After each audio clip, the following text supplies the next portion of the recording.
lovely. Thank you for coming out. I like working nights because I have a 4-year-old daughter, so usually I'll spend the afternoons with her, put her to bed, and then I come here. And talk shit about her. And recently we started giving our 4-year-old melatonin sleep gummies. Few people know, yeah, it's amazing. Yeah, she falls asleep with the lights on within 20 minutes, like a miracle. But then I realized, technically, I'm roofing my own daughter. Then I keep thinking about it, I'm like, you know what? This ensures a consistent bedtime. Plus, it builds her tolerance. So years later, if some creep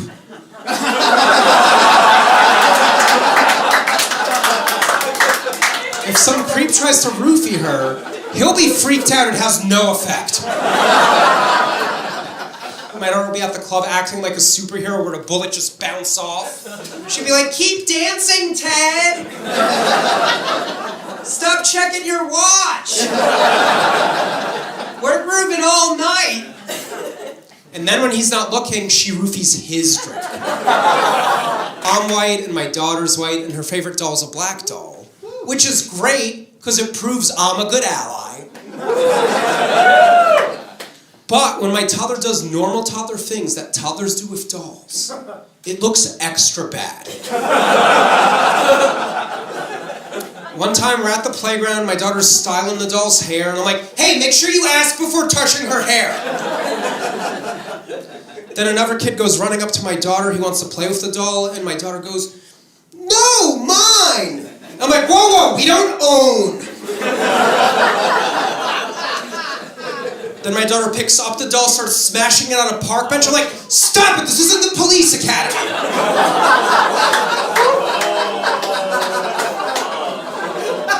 Yeah, so after seeing that, from now on, I only let my daughter play with dolls of old white men. That way when she rips their head off, everyone cheers. Now, we're about 3 minutes in and we've already covered date, rape, and race, so no more fluff. But now, you can't tell right away, but actually, I'm an immigrant. Yay! From Russia. Boom! Yeah, I was born in Russia. Anyone else? Yeah. Yeah, по-русски говоришь? О, акцент лучше, чем у меня, я слышу чище. Да, у тебя хороший. Asked if he spoke Russian, he said, "Of course I do." And then we started plotting the 2024 elections.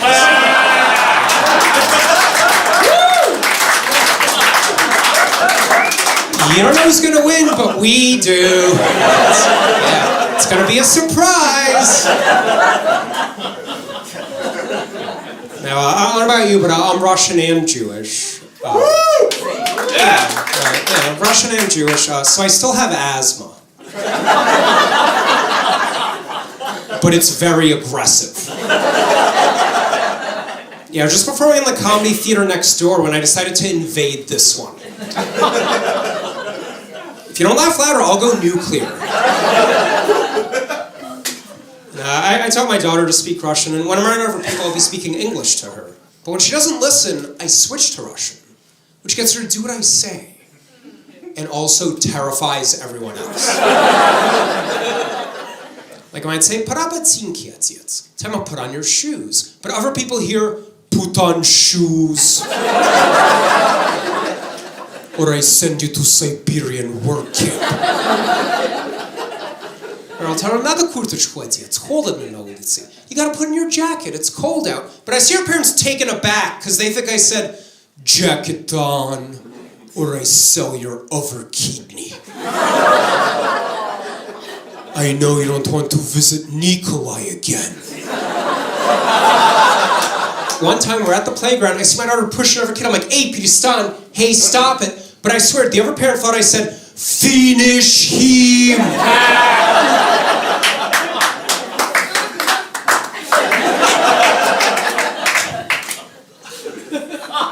But no, it's good speaking a second language because it really gets your kid to listen. And I just love to see that as a Rosetta Stone commercial. Right, picture some San Francisco hippy-dippy Berkeley parent coming into her kid's room like, "Good morning, lovely children, it's a magical day out, time to rise and shine." Like, Daddy, I don't wanna. Suka, блядь, пора вставать! Hung up! Russian, because the lawn won't mow itself.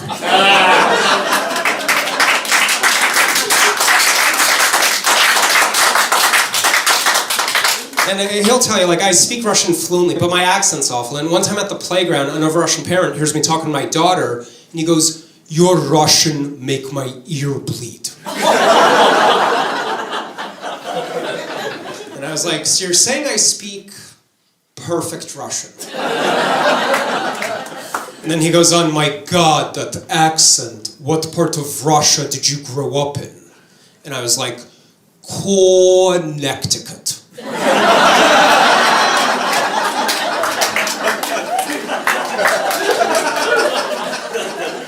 And then clap if you have kids in here. Decent amount of us. All right. Yeah. This will be controversial for the parents, but I think you should never, ever yell at your child in public in English. That's why I'm cursing her out in Russian. Yeah, I'm screaming while making her bilingual. And besides, if I was young in English, some nosy Nelly would come up to me, tell me how to parent my child, but they hear Russian, they step back. They're like, "Respect all cultures!" Loophole! I need to learn how to dance better, I think is the takeaway. The thing is that, I want my daughter speaking Russian better than me, so I've been showing her cartoons in Russian. And at first she was into it, but recently she just goes, "No, other Russian!" Meaning she wants to watch TV in English. She calls English other Russian. That's my little spy. And one night she has a nightmare, she wakes up, she yells out, "Papa, Papa!" I come into her room, she sees me and goes, "No, other Papa!" And I'm like, "Do you mean your mom, my wife? Or do you know something I don't? Are you a really advanced 4-year-old trying to say gender is a construct? Or do I need a paternity test?" And then another time we come back from a trip, our daughter walks into the apartment, looks around and goes, "No, other house!" And I'm like, "Not on this income." But I started using her toddler logic against her. She asked me for ice cream. I give her broccoli. She goes, "No!" I'm like, "You don't understand. This is other ice cream." And like I said, my daughter, she's 4 years old, so she's at that really cute age where you can still shake her. But now she thinks it's fun. I'm like, "Why won't you listen? Daddy's the best!" And the other day, we're walking down the street to the car. This New York City garbage truck flies by. The smell hits us. And my daughter goes, "I smell Dunkin' Donuts." So she's the new mascot for Starbucks. And as most of you know, Dunkin' Donuts renamed themselves to just Dunkin' to be less pastry focused. But I walked by one that was just DNKN. Like they're trying to be the new Grindr app of coffee. It's like swipe left for decaf and swipe right for cream. Just like the original Grindr. That was your first dick joke of the night, everyone. That is. And look, I know any comedian can do dick jokes and any comedian can talk about their kids, but I'm the only one that can combine them seamlessly. Or is it semenlessly? I don't know. Here we are. Okay. So we're walking down the street, right? We're walking down the street, and out of nowhere, my daughter goes, "Daddy, where's the fucking car?" Proving she's a real New York baby. And look, she's heard me say fuck, and she's heard me say car, but she conjugated that all on her own. Woo!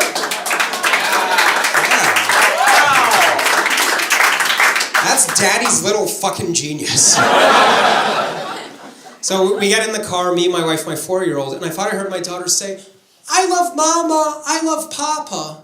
Turns out she said, "I love Mama, I love pasta.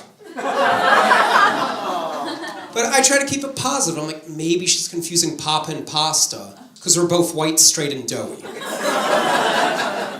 So we're in the car, windows open, we're driving, something flies in, and then my daughter goes, oh my goodness, there's a fucking bee. And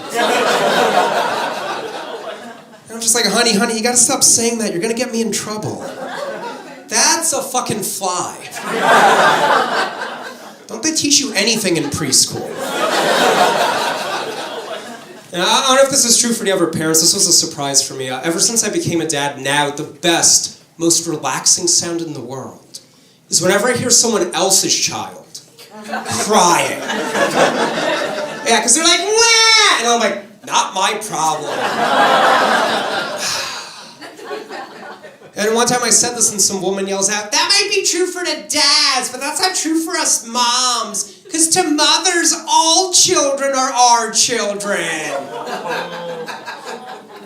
And I was like, the shrill sound of someone who's not my wife.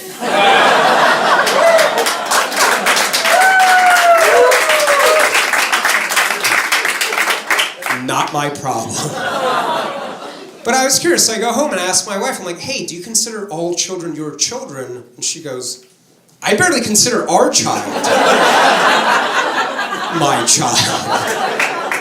And then later that night, we're getting into bed, I start making moves. This is how I make moves. And my wife goes, no, I'm tired, I want to go to sleep. I'm like, you don't understand, this is other sleep. My wife told me to go on the internet and oversleep myself. And I said, are you sure you want me on the internet? Because that's also where I might find other wife. Probably from Russia. Yeah, that's how I ended up in the living room sleeping on other bed. A friend of mine asked if I want to go to a public pool with him. I was like, I try to avoid all things public. I prefer private. Like, whenever I walk into a private pool, I'm like, ooh. Last time I went into a New York City public pool, I was like, ooh. I saw a family in the water doing their laundry while performing a baptism. And the baby starts drinking the water, and I'm like, oh no, this little child might die. Or develop superpowers. This could be a tragedy, or a Marvel origin story. My point is, no good word ever comes after the word public. And the word private always makes the next word better. Like, for example, public relations, bullshit. Private relations, yummy. Or a public school, metal detector. Private school, cocaine detector. Bunch of us went to private school, apparently. Yeah, I actually went to a Jewish private school, K-5, and I hated it so much, I made my parents send me to public school the rest of the way. Which just goes to show you, 5th graders should not make life-altering decisions.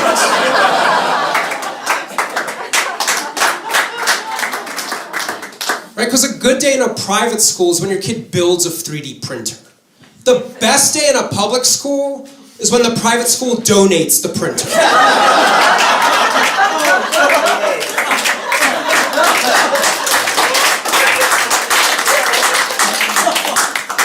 Private good, public bad. And the more often public's involved, the worse your life's going. Like, you know you're spiraling when you gotta issue a public apology for your public intoxication. Because while on the public bus, you committed public urination and got charged with public exposure. That's why I'm trying to go all private, baby. Like, I'll be living my best life when I followed a private banker to a private room and touch his private parts. Now I'm on his private jet, getting fed by his private chef, who never shops at the grocery store Publix. One night, we'll make a private movie. And after, I'll tell him, either you pay me in private or I go public. Because private humiliation is $500 an hour, but public humiliation is priceless.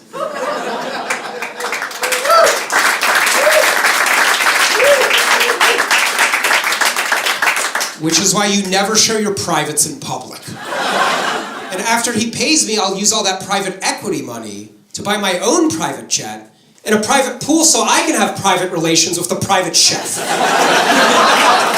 Now that's yummy.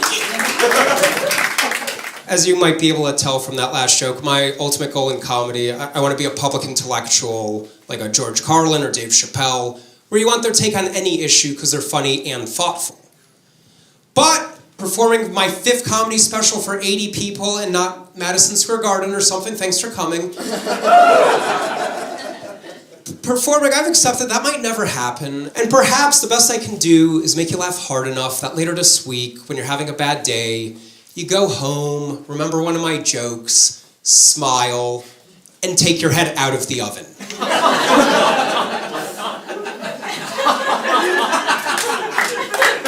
Yeah, it's a dark one, but a fun one, you know?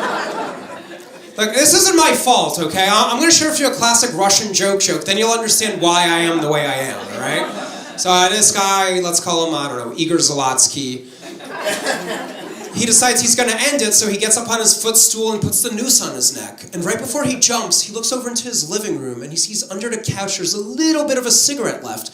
So he takes the noose off his neck, goes to the living room, picks up the cigarette, lights it, takes the puffs, throws it back down, then he gets back on the footstool, puts the noose back on his neck, and right before he jumps, he looks over into his kitchen and sees there's a little bit of vodka left in the bottle. So he takes the noose off his neck, goes to the kitchen, pours the vodka, drinks it, and then he thinks to himself, you know what? Life has improved.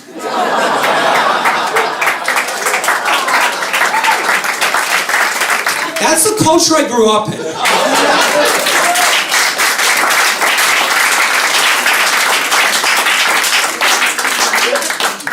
But I am afraid, though. I'm afraid I taught my daughter to speak Russian a little too well. Because now her favorite card game is war. Plus, she started moving all her toys from her room into the living room and saying that was always part of her room.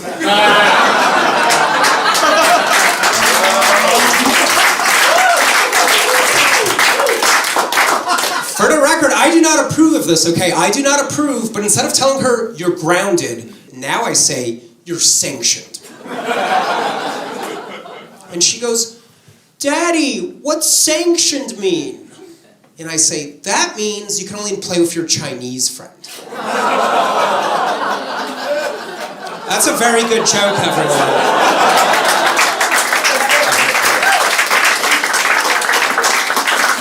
At this point, you might be wondering, how many more of these do I have? A lot.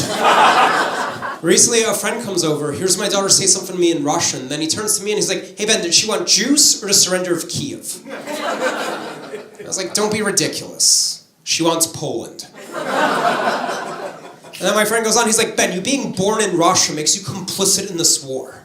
I was like, dude, I've lived in America since I was a little kid. I'm only complicit in Iraq.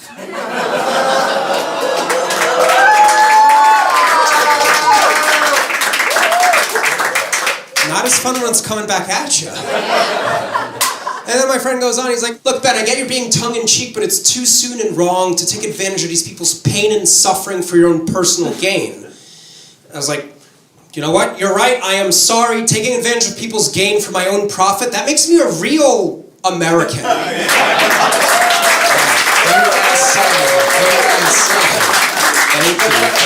As soon as the war started, even now in Russia, it's illegal to use the word war when describing the conflict with Ukraine.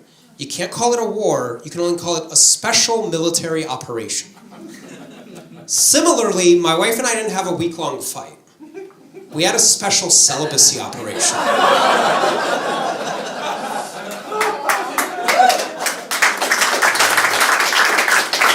There were no winners, because it ended in a pullout. Yeah, that was a geopolitical dick joke, everyone. That's what that is.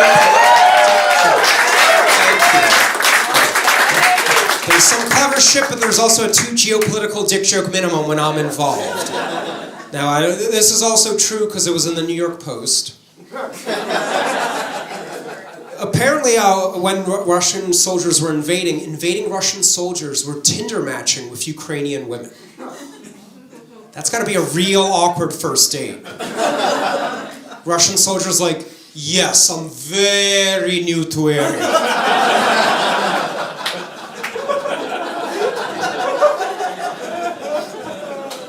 If they ever try a Russian soldier in some international court, you know he's gonna defend himself with, no, she swiped right. So lovemaking with corpse consensual. It's not war crime, it's special romance operation. You gotta admit, it's gonna make for an amazing new Tinder commercial. You know, you see refugees fleeing, bombs exploding, tanks rolling through. And the announcer goes, Tinder, love conquers all. And after this happened, the Russian army took away their soldiers' cell phones because they were too dangerous. Guns still okay. The Russian army was like, use Glock, not TikTok. But now this war, it's not good for anyone except defense contractors. It's awful for Ukrainians, bad for regular Russian people, and especially terrible for my career.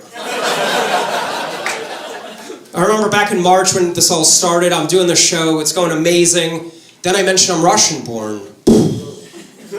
Crickets rested away. At the end I say, I'm dying up here, standing ovation. And what's happening there, right? President Putin claims Ukraine is full of Nazis. That's the reason he gives for going in. And everyone else is like, dude, the president of Ukraine is a Jew. When in reality, what this means is eventually both sides are going to blame us Jews for the high price of gas. I've seen this movie before. Ancient Egypt, World War II, this is the trilogy. Some of you are acting like NATO. Staying silent when I need you the most.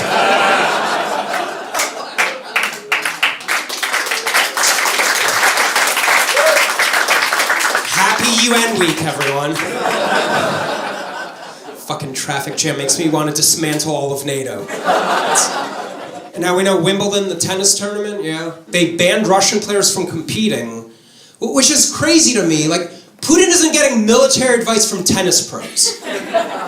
President Putin's never said, you have great lob shot. Should I lob more missiles?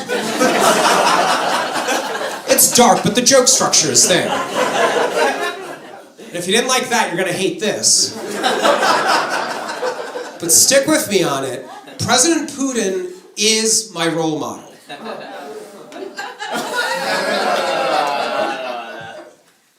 Trust this is going somewhere. Remember how I said stick with me on this? That is not sticking with me. That is the definition of turning on me before I get to it. President Putin is my role model, not because he invades sovereign nations or poisons enemies or is rich and powerful, no, but because when Putin was in his late 30s, he was a mid-level KGB agent who no one thought would amount to much. So I might still make it.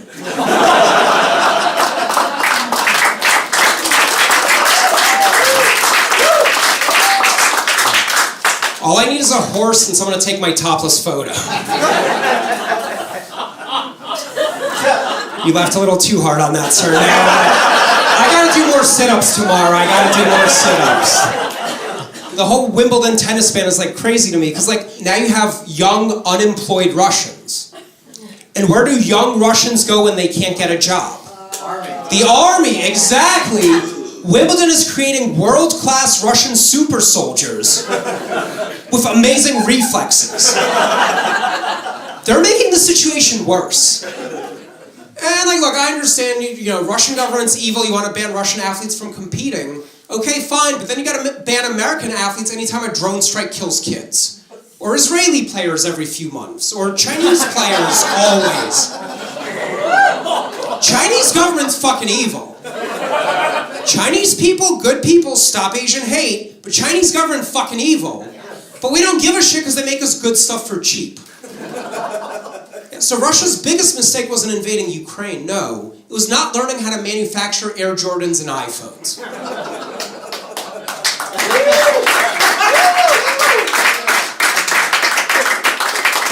Most of these are jokes. Some of these are just good points. It's fine. It's fine. And look, love it or hate it, you gotta admit, these jokes are better planned than Putin's invasion.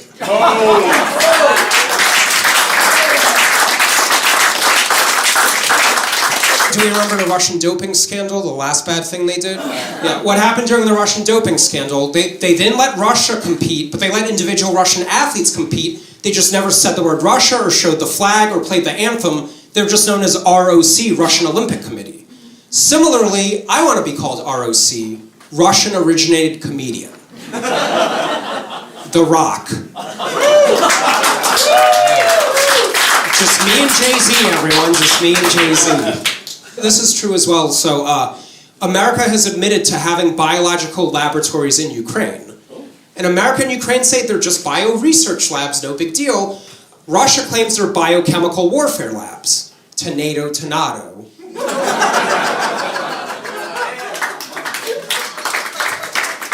And nothing's happened yet, but already both sides are saying that if there's a chemical attack, it's definitely the other side that did it. Which reminds me a lot, if you remember that game in high school where you're like, I'm not nervous, are you nervous? I'm not nervous, are you nervous? And you keep going higher and higher up each other's leg until finally someone grazes the tip of the nuclear warhead. That was another geopolitical dick joke, everyone. That's two. Yes, it is. Most of you know the St. Patrick's Day parade and the Gay Pride parade. But there's also a Russian Pride parade. Yeah, Americans better know it as Election Day. Now, I was born in St. Petersburg, Russia, a very pretty city that's a must-see. Not to be confused with St. Petersburg, Florida. A must-avoid. The only thing the two cities have in common, St. Pete, Florida, part of the greater Tampa area, one of the strip club capitals of the world, as you know. And St. Pete, Russia, provides the strippers. Now, like I said, my family and I, we came to this country when I was a little kid, and I'm happy to say my parents and I, we lived out the American dream. My parents worked long, hard hours until they could finally afford a house, 2 cars, and a divorce. My mom earned an advanced degree and experienced incredible opportunities to refinance her insurmountable student loan debt.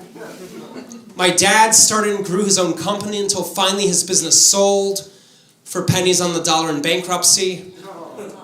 And now, thanks to Medicaid, I'm on mood stabilizers. Screaming in dark rooms. Divorce, debt, and mental illness. The American dream. We did it. Yes. Thank you. Yeah. That story starts out Republican and ends Bernie real quick. In case he dies before the album comes out, that story starts out Republican and ends AOC real quick.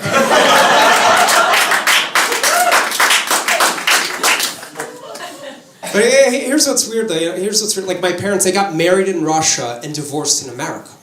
And in America, when a marriage falls apart, it ends with poisoning your child against the other parent. Whereas in Russia, when a marriage falls apart, it ends in poisoning. That's it. That's the whole joke. A little while back, I come home late at night, and my wife's still awake, and she goes, "Were you out drinking with other women?" And I'm like, "That's Russian misinformation." She goes, "I saw you on Instagram with your arm around 2 whores." And I'm like, "Russian cyber attack." But I am, look, people don't want to admit it now, but I'm a practicing Russian. You know, I was born in Russia, I speak Russian, and I pirate software.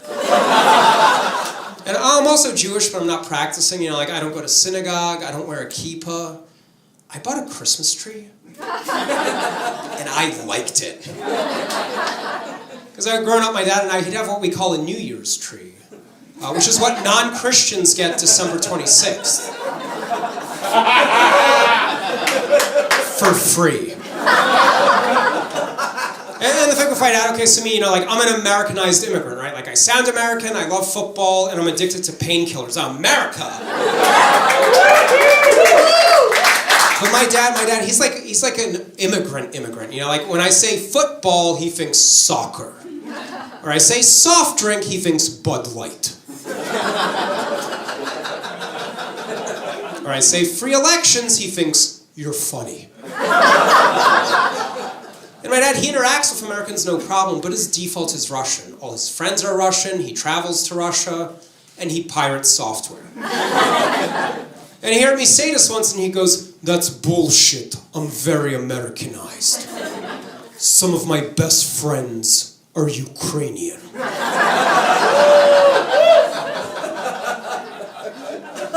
You know how, like, when you're driving and someone cuts you off and you get road rage and you want to kill them?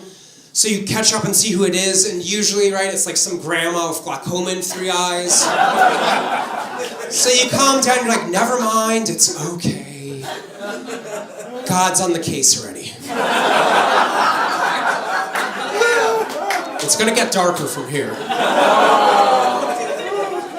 Well, I remember, right, when I was learning to drive, I got my learner's permit, my Russian dad's next to me, we're on the highway, this car cuts me off hard, my adrenaline starts pumping, but I'm like, whatever, no big deal, it's over. Or so I think. Until my dad goes, "Follow him." Which is crazy. So we're following the car, and he happens to take our exit, and as we're getting off the ramp, we're approaching a red light, and my dad goes, "Cut him off. He needs learned lesson." He pulls out wooden nunchucks. And I'm just like, oh my God, where did you get that? Amazon. Move closer. Time for prime delivery. And I say, "Dad, there was no car accident. No one needs to get hurt." "Hurt? We're just saying hello. And bye-bye." And I start thinking, holy hell, is this the Russian driving test? Part 1, how's your reflexes? Part 2, follow someone without them noticing. Part 3, special military operation.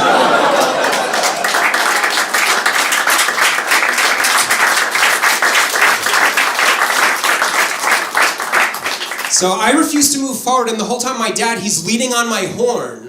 And the guy in front of us had a bumper sticker that said, "Honk if you love Jesus." So he thinks we're fellow worshipers. When in reality, my dad's trying to send him to heaven. And I refuse to move forward. I don't move forward, and to the point that my dad and we start going back and forth, and we don't notice the light turn green, and the car starts to drive away. By the time we turn back, the guy's long gone. And that's the story of how I saved a man's life.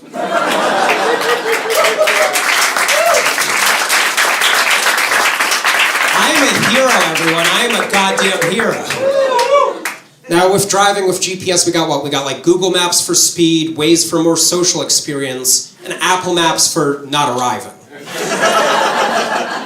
And with Waze, you can report police, stalled vehicles, construction, traffic, which is why I use Google Maps. Because I'm not a snitch.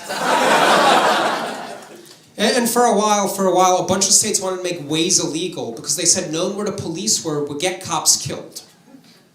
Not a decrease in speeding ticket revenue. Straight to murder. And this is true. There was this discrimination lawsuit where someone sued their local town because their police precinct said they scored so high on their IQ test they couldn't become a cop. This is totally true. It was, and a Connecticut federal judge ruled totally constitutional, you can be too smart to be a police officer.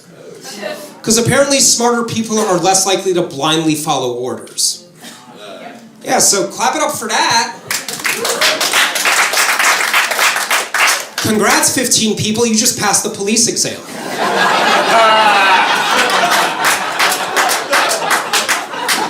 Because you blindly followed orders.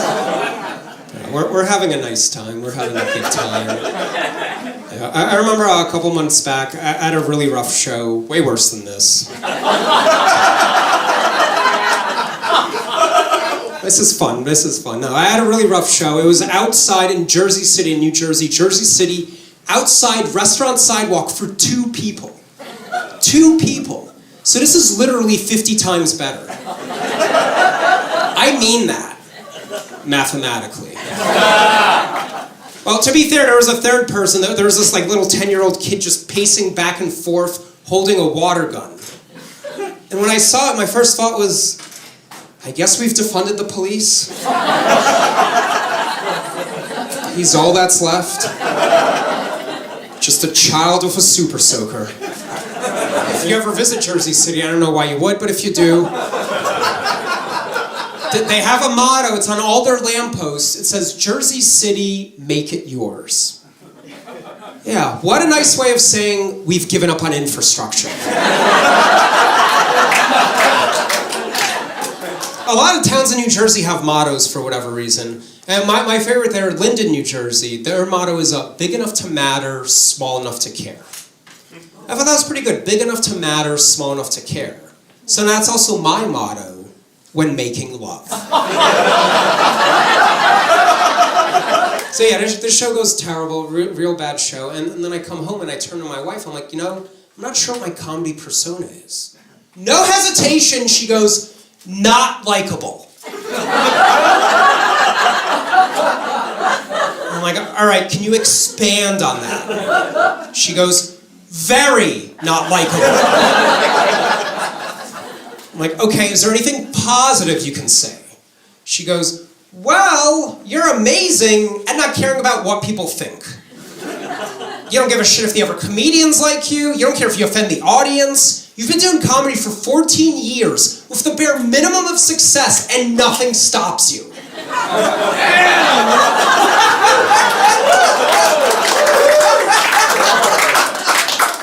And I was just like, how could you know me so well? She got that right, she did. Now, I love my wife, okay? I love my wife very much, I love my wife, but my wife, she's on antidepressants, which is good, because it stops her from wanting to kill herself. But the antidepressants also ruin her sex drive, which makes me want to kill myself. The total depression in our house is unchanged. It's practically a physics equation. Depression can't be created or destroyed.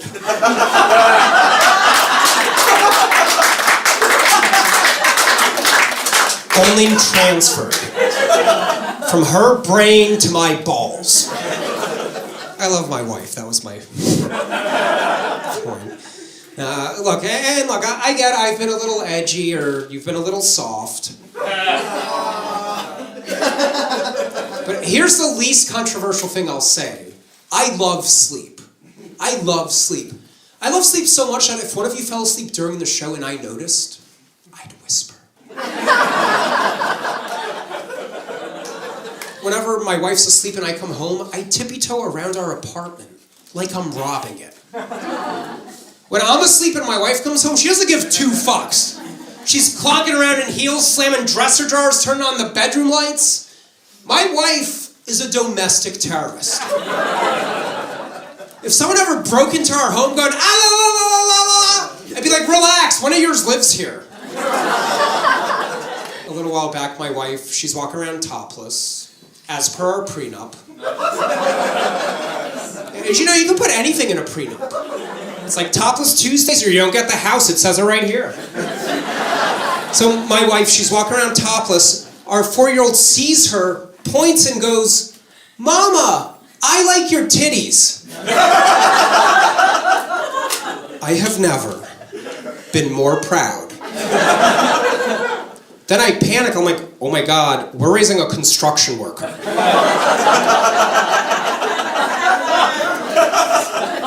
And then the next day, I'm coming out of the shower, my daughter sees me, points at my crotch and goes, Daddy, what's that on your body? And I'm just trying to keep a straight face. I just say, that's my penis. And she goes, where's my penis? And I'm trying not to laugh. I'm like, honey, you don't have a penis, you have a vagina. And she goes, Daddy, do you have a vagina? I'm like, no, honey. Unless you ask my 8th grade bully, then yes, I do. And then, right, my kid, she like processes it for a minute, and then she points at my chest and goes, I don't like it.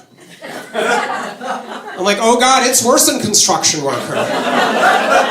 We're raising a strip club manager. Pretty soon, instead of mama and papa, she'll be calling us the talent.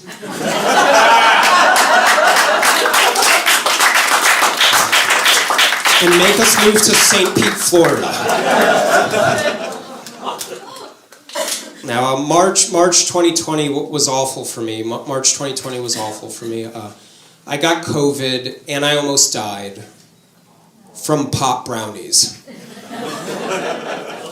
I took them, my heart starts beating so fast, and I'm like, well, I can't go to the emergency room, because if I go there, it's the height of COVID. If I go there, I'll definitely die of embarrassment. Because the guy next to me would be like, I can't breathe, I have coronavirus. And I'd be like, I can't breathe because I don't know how to blend fudge and weed. And it didn't help that my wife handed me this large chunk that I ate in a locked bathroom. So our toddler wouldn't see it and demand some too. Right? Because how do you explain to a small child that these tasty treats are not to be eaten?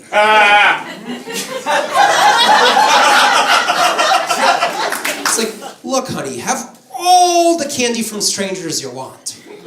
Just don't touch mommy and daddy's baked goods. Feel 3 people are on board, everyone else judging me as a bad parent right now. I'll have you know, I took the edibles right before her bedtime. She sleeps 12 straight hours, never wakes up. Edibles only last 6 hours. I left 6 hours of wiggle room. That's good, responsible parenting.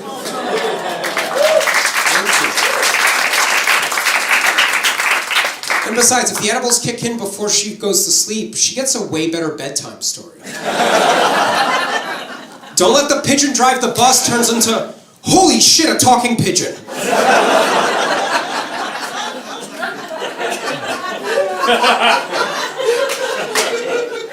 And at first, when I thought I was dying, I didn't tell my wife because I knew that would make her anxious, which would make me more anxious, and then I'd definitely die. But eventually I told her, and at one point my wife, she got so concerned that to help me relax, she starts giving me a blowjob. Yeah, that's how you get blowjobs when you're married. You have to almost die. And for the record, the blowjob worked and that got me to chill out, but I had to pretend it didn't, or else she would have stopped. That is acting range, everyone. That is acting range. Now, during the pandemic, for over a year in New York City, you couldn't get into any venue without showing both a vax and ID card. Which means that technically, and you're probably going to hate to hear this, but technically, it was harder to get into a dining booth than a voting booth. I'm not saying voting should be hard, I just want the same level of difficulty when deciding on chicken souvlaki or the president. Now, why is voter turnout so low in America? I think what it is all the voting booths are in schools. Most of us hated going to school, we don't want to go back. So if we want to make elections more secure and increase voter turnout, we got to move those voting booths from schools to bars. Yeah, bars are already full of incoherent speeches, bad decisions, broken promises, and regrets. We just make the rule you can't drink unless you voted. Yeah, you want to drown your sorrows, you got to pull that lever. The rest of these are jokes, this is just a good idea. I just fixed democracy, you're welcome. You're welcome.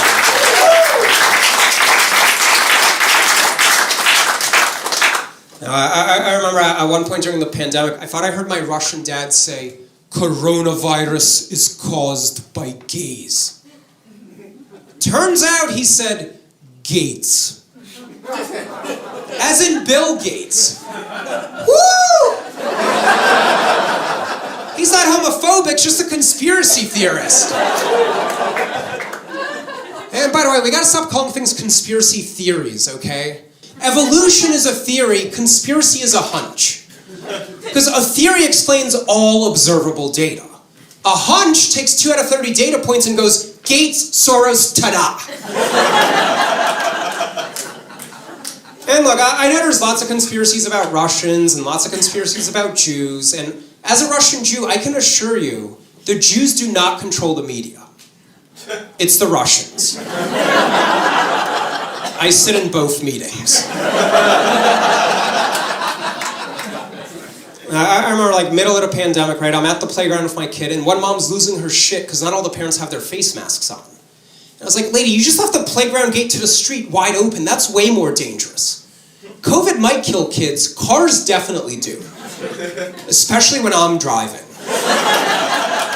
And with face masks, I think we can all agree, like face masks, they're tolerable, but they're not amazing or natural or the best way to experience the world. I'm just saying, maybe you ladies can better understand why we don't want to wear a condom. And one time I said this and someone yells out, try wearing a bra!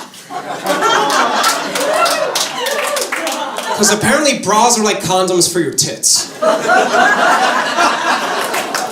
So I'm at the playground with my daughter. My daughter has her little Elmo doll with her, right? She has the Elmo dolls, playing with it all cute. Then at one point she doesn't want Elmo anymore, so she hands Elmo to me. I don't want to hold this fucking thing either. So I put Elmo on the monkey bars. And moments later, do you ever kids notice Elmo and start screaming? Because they thought Elmo hung himself. And I was like, kids, calm down, it's okay. Elmo was a snitch. He got what he deserved. You don't cross Big Bird. And we're at the playground, and this dad comes up to me, and he's like, hi, Ben, do you mind watching my kid tomorrow? I have no idea who this person is. And the thing is, like, you can't tell, but I have this neurological disorder called prosopagnosia, or face blindness, where it takes me forever to learn how to recognize someone's face. Like, if you remember at the height of the pandemic when people were walking around in masks, even outdoors, if someone said hi to you, it would take you a while to figure out who's talking to you. That was me before face masks. It took a pandemic for me to feel understood. And a lot of people, I feel a lot of you in here, don't believe that this is a real condition. They just think I'm standoffish, which I also am. And here's a different way I'll explain it to you. Like, okay, if you go to a park, you know that you see two squirrels, you know they're different squirrels. But if someone tells you this one's Bob and this one's Tom, then they run up a tree and run back down and they're like, which one's Bob? You're like, I have no fucking idea. I'm saying you're all a bunch of squirrels to me. So at the playground, the dad asks, Ben, can you watch my kid? I don't know who this is. And what I find weird is like when you get a babysitter, you get multiple references, maybe do a background check. But when you ask another parent to watch your child, the only criteria is, well, your kid's been alive for about as long as mine and hasn't maimed themselves. This'll be fine. But you don't know if that person had a previous child.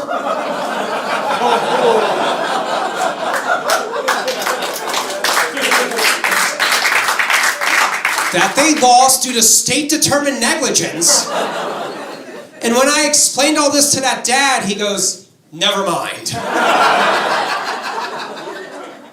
Now, with face blindness, I think the most famous person with face blindness besides me,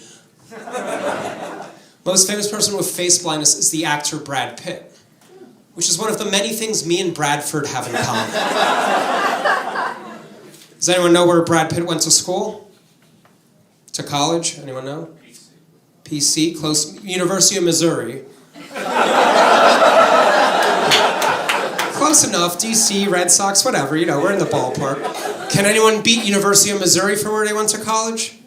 Carnegie Mellon. There you go, finally, that's a real school, everyone, Carnegie Mellon. And you know she went to Carnegie Mellon because that was a Russian or Eastern European accent. Because fucking Americans can't get through that engineering program, those are just facts. Some of these fucking Americans are very mad at me for saying that. But yeah, see, I've performed for colleges a bunch, and I've realized you can tell how good or bad a school is based on who they claim as alumni.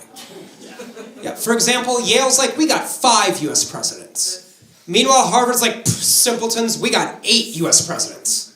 Where I went, Rutgers, they're like, we got the co-founder of Home Depot.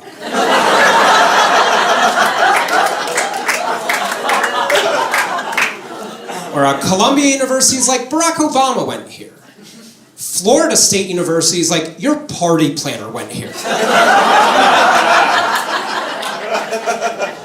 Or where I attended grad school, Caltech, they're like, we got 76 Nobel Prize winners and one dropout turned comedian.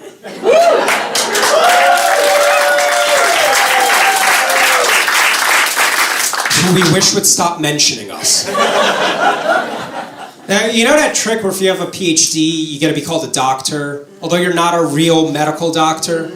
Yeah, well, my mom, she's a doctor of art history who makes restaurant reservations as Dr. Rosenfeld. Like she's a licensed physician. Which is all fun and games until the waiter's like, this guy's choking, help, doctor. He's turning blue. And the best my mom could do is say, actually, he's more of a turquoise.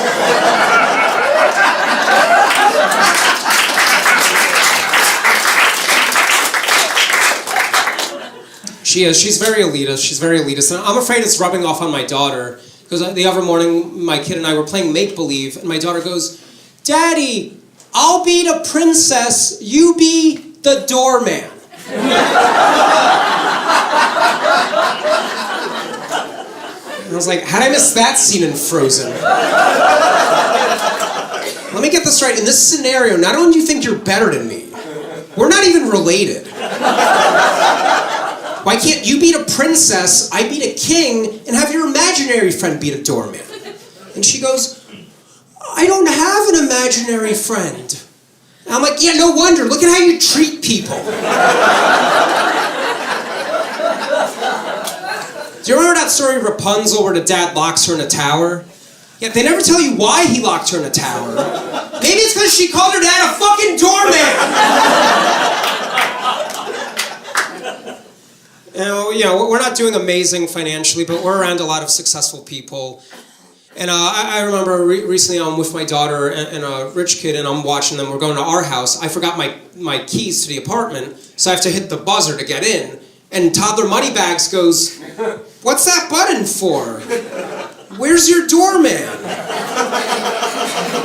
Is he like my doorman who takes a break with the nanny? Luckily, before I have to explain that to him, our neighbors come down and let us in, and then he goes, who's that? I'm like, oh, they're roommates. And he's like, what's roommates? So I had to explain the concept of poor people to him.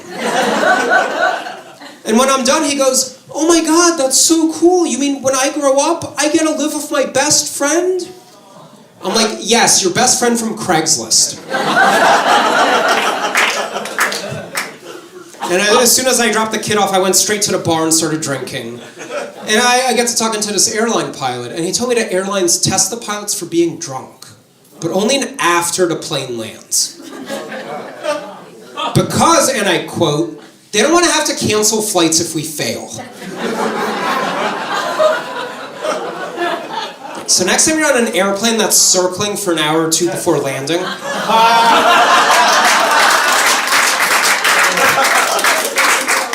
someone's trying to sober up.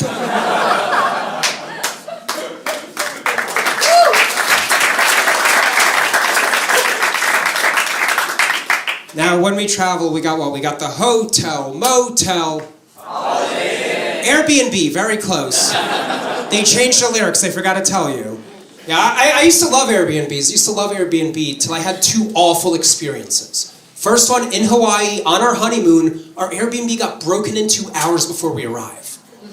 Yeah, we get there, the front door's wide open, and at first I'm thinking, well, it did say keyless entry.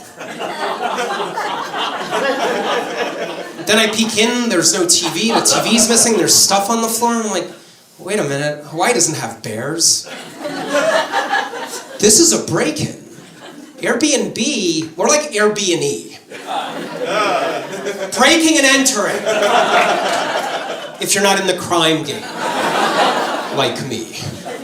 And that night we didn't stay there, we got a different place, but my wife, she was nervous, anxious, scared, couldn't sleep, and I was like, there goes my Air TNA. Tits and ass! If you're not in the pimp game. Like me. The ever bad one last summer, upstate New York, it was supposed to be this nice, spacious, artsy two-bedroom. We get there, owner greets us with her big barking pit bull and goes, "Don't worry, it's a good neighborhood. I got him for companionship, not protection." Companionship, not protection. That's like when a woman says, "Oh, I'm not dating him because he's rich." No. Elon's just so funny.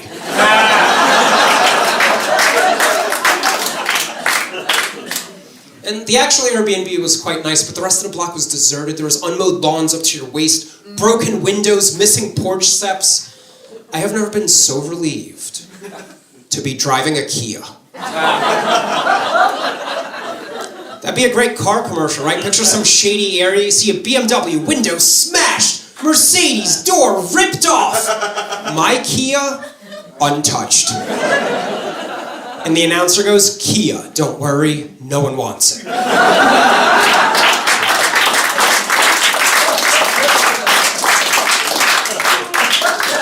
I'm pretty sure Kia stands for keep it anywhere. One time I went to valet park my Kia, and on the way out, I go to tip the valet. Valet looks at me in the car and goes, "Keep it, you need it more than me." Then the valet gave me $5. And he says, "By the way, your car alarm's broken." I'm like, "Oh, thanks, but I got this here for companionship, not protection." And the worst part of our trip wasn't even the Airbnb.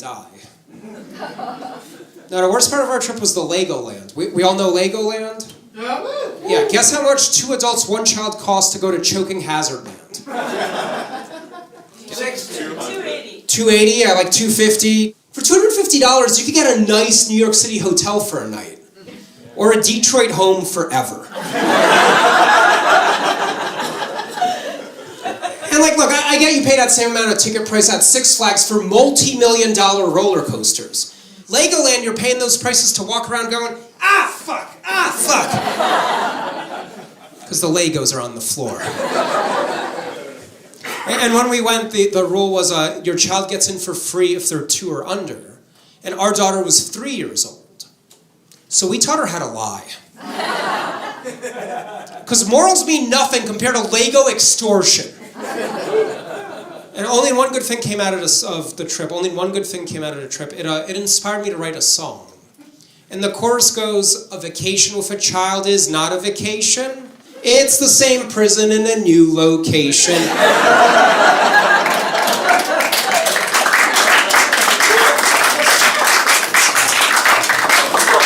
That's now my daughter's new lullaby every night. I'm like, "Here's your song in your sleep gummy. Good night." I know I've been saying some fun things, but I love kids, okay? I love kids very much. I love kids, but I hate children's music. It's just grating on the ears. I get kids shouldn't have to hear songs about money, clothes, and hoes, but can't we give them something better than head, shoulders, knees, and toes? At least give them Nelly's, make your knees touch your elbows and break it down low. Andale, andale, mama, ia, ia. I'll stop, sorry. I realize me rapping is amazingly awkward. I get that. But you know how like real musicians at live concerts, they'll introduce their songs with little backstories? I wish children's musicians would do that. Because it'd be ridiculous. You know, it'd be like, "This first song came to me when I was at the mall trying on shoes. You put your left foot in, you take your left foot out. You do the hokey pokey." This next one was inspired when I went on a first date and the woman ordered the most expensive item on the menu and barely ate any of it. Mary had a little lamb, little lamb. This last one came to me when I was high on cocaine and forgot all my body parts. Head, shoulders, knees, and toes.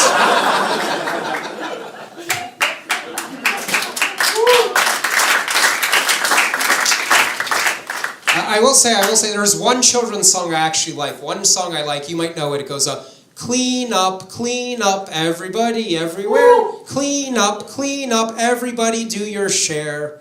And it's amazing. Guess my daughter picked stuff up off the floor and put it in the right place. So I tried using that same logic on my wife.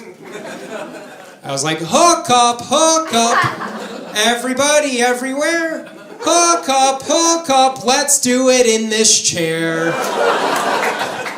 And my wife goes, break up, child custody I won't share. And I'm like, make up, everybody, let's be fair. Over last winter break, my wife and I and child, we went to visit my dad. And we get there, and my 4-year-old just goes running right up to his Christmas tree, looking at all the lights, which my wife, she hates it. She hates it so much because she's a practicing Jew. She lights candles for all the major holidays, Hanukkah, Shabbat, and Black Friday. And I try to explain to my wife, I'm like, no, this isn't a Christmas tree, this is a Russian New Year's tree. It's totally different. There's no ornaments, no stockings, no hope. And under this pine tree, that's the compromise where under the pine tree, there's this giant red inflatable horse for my daughter to sit on and jump on, which she loved.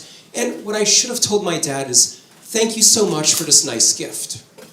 But I live in New York City, so I said, what the hell is wrong with you? There's no room for this fucking thing. Now to make this fit, we gotta throw out real furniture. It's like, sorry, there's no more couch, Grandma. Why don't you take a seat on Seabiscuit?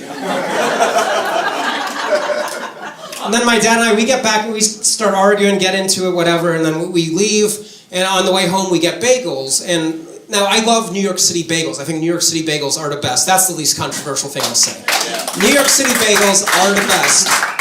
But here's what drives me crazy. You can get any bagel, any flavor, $1. But if you ask them to slice it for you, it's another $1.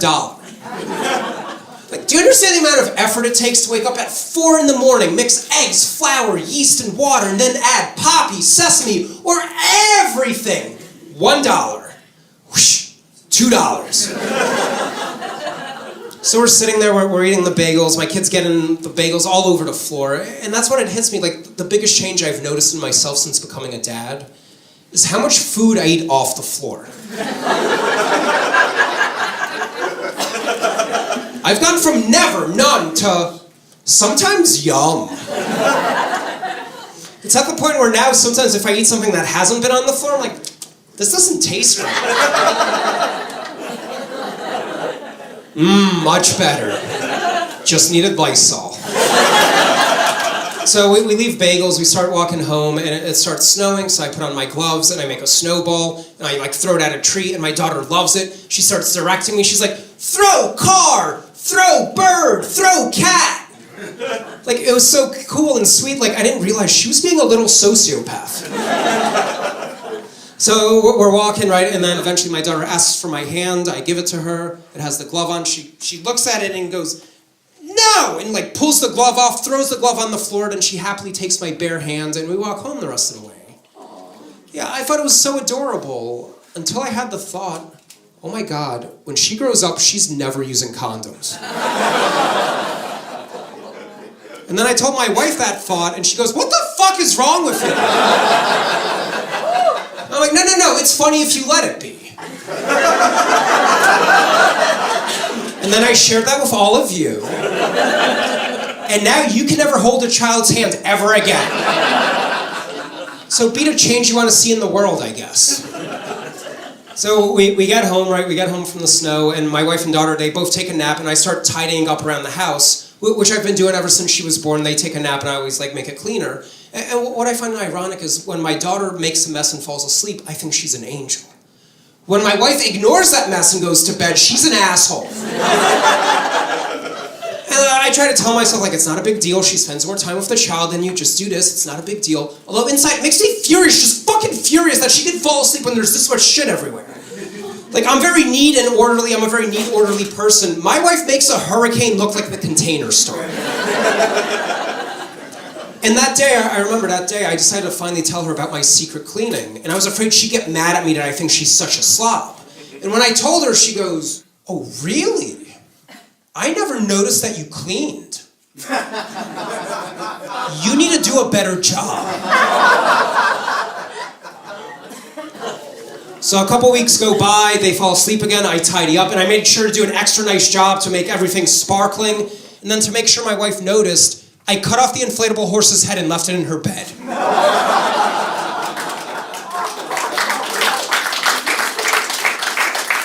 Because she needs learned lesson. I'm glad you enjoyed that because it got me punished. My punishment was I have to take my daughter to reading time for 6 straight months every week. Well, which I like. I like reading time. And my daughter, her favorite book is a Russian book called Kolobok, which is about a giant talking dinner roll. That's all you need to know about Russian history. Their best superhero is baked bread. And his sidekick, butter. And in the story, the dinner roll escapes grandma's oven, and then he convinces different animals not to eat him by singing them a song. Eventually, he comes across a fox who's like, "That's such a pretty song, but I'm old and hard of hearing. Can you hop on my nose and sing it better so I can hear it?" And the dinner roll's excited. He finally has a true fan, hops on the fox's nose and starts singing. As he starts singing, the fox goes, and eats him. That's a children's story in Russian. And I guess the Russian moral of the story is no matter how talented you are, you're still getting murdered by a dictator.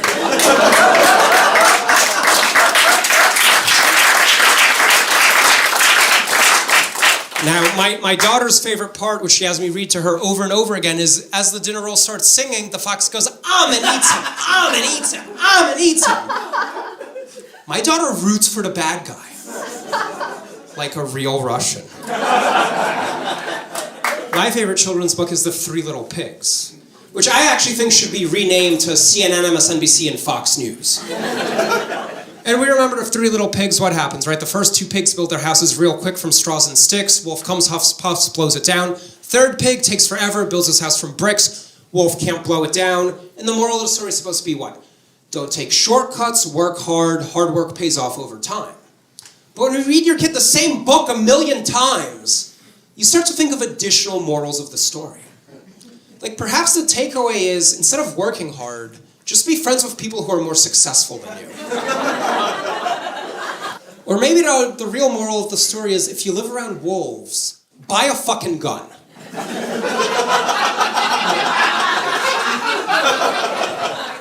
Or maybe the takeaway is, don't do your own construction, you klutz. Because here's what the media won't tell you, only the 3rd pig was Mexican. He knew how to pour a foundation. Those first 2 pigs were Jews like me. They had no chance. I see some of you shaking your head. That's wrong. It's wrong because I've only looked at it from the pig's perspective. That's reinforcing the pigtriarchy. This is 2022. Wolf lives matter. And I think the takeaway is, if you're a big bad wolf who huffs and puffs and can't blow the house down, you should stop vaping. Join CrossFit and go vegan. Ow!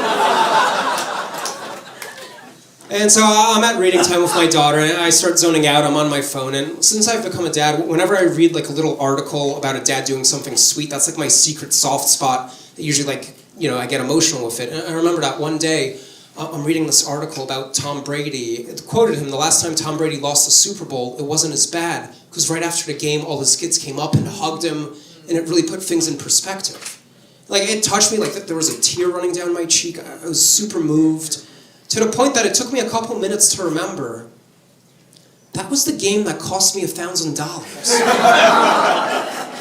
Because instead of putting the ball in the end zone, Brady was busy putting things in fucking perspective. We're at reading time, and the librarian, I noticed she's reading out loud this book called 10 Fat Turkeys. But instead of saying 10 fat turkeys, this librarian, she keeps saying 10 big turkeys. And I'm thinking, is fat really the F word we don't want to be teaching kids? Like, hey, don't call little Timmy a fat fuck, that's bad. Call him a big fuck, that's better. And I started thinking, I'm like, you know what, we should do this with all curse words. Like, hey, she's not a dumb cunt, that's rude. She's a learning disabled cunt, there's your manners. Or, he's not a senile old retard, no. He's the president. And if you don't like that, just pretend I meant the previous president. 45 or 46, it works either way. That joke's gonna outlive both those presidents. And unite the country. I believe, everyone. I believe. And by the way, look, I do not approve of what happened with January 6th and storming the Capitol. I do not approve of that. But man, am I jealous Trump has that loyal of a fan base. Do you know how hard it was for me to get a full theater for one taping for my 5th fucking comedy album? So right, after 10 Fat Turkeys, this librarian, she picks up the book, The Ugly Duckling. Yeah, and you know what she does? She keeps saying, The Ugly Duckling.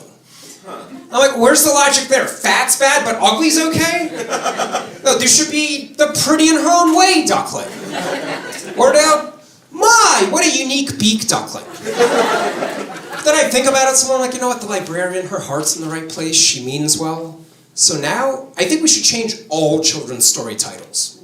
So it's no longer 3 blind mice. No, now, it's 3 visually impaired rodents. It's not the itsy bitsy spider, it's the smaller than average, but still perfectly adequate arachnid. He's not Clifford the big red dog, he's Cliff, the plus size, we don't see color canine. Don't call him Curious George. He's LGBTQ George.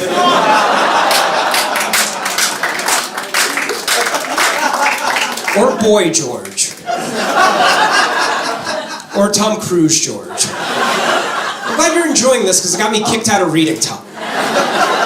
But I could do this with any children's book. Give me the name of a children's story title. I'll give it a new updated 2022 and beyond 2023 version. This will be a fun improv way to end the show. Give me some children's book titles. No wrong answers unless it's a movie, then I'll yell at you. Little Engine That Could. The Little Engine That Could and Goodnight Moon and Giving Tree. Okay, so Goodnight Moon would be who's to say what's good or bad? Night Moon.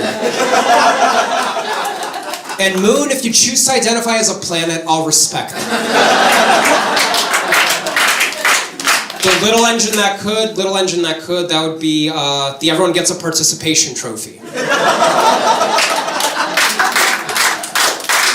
The Giving Tree, that would be the Tax Fraud Tree. Because it's a non-profit and that's all they do. Any other children's book titles? Where Does Sidewalk Ends? Where Does Sidewalk Ends? That'd be Jersey City.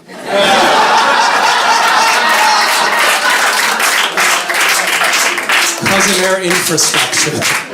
1 or 2 more, and then class dismissed. Green Eggs and Ham. Green Eggs and Ham, that's Dr. Seuss. Yeah, that just canceled at this point. Now I'll do Green Eggs and Ham. Green Eggs and Ham, that'd be organic eggs and farm-to-table ham. And I don't know about you, but anytime I eat at a farm-to-table restaurant, I'm like, farm-to-table? More like ass-to-mouth. Thomasine, I should ask this lady, yes. Did you point that you wanted her to say one? Yeah, go ahead. All in the Family. All in the Family? That's Archie Bunker. That's not a children's book. Am I missing something or is she the asshole? Which All in the Family is not a children's book, right? Did I get it wrong? It's an old children's book. So Archie Bunker was based on a children's book? No wonder people from your generation are that racist. That all makes sense now. That all makes sense. Any others that are actual books? Yes. Horton Hears a Who.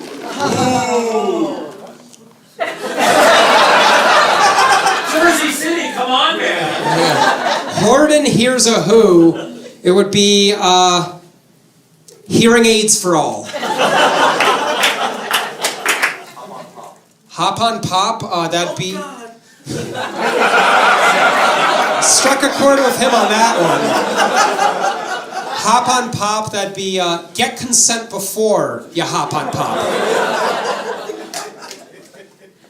Lady Who Swallowed a Fly. I want to believe with all my heart that that's a real children's book. Any others? Sleeping Beauty. Sleeping Beauty, that'd be Bill Cosby's house.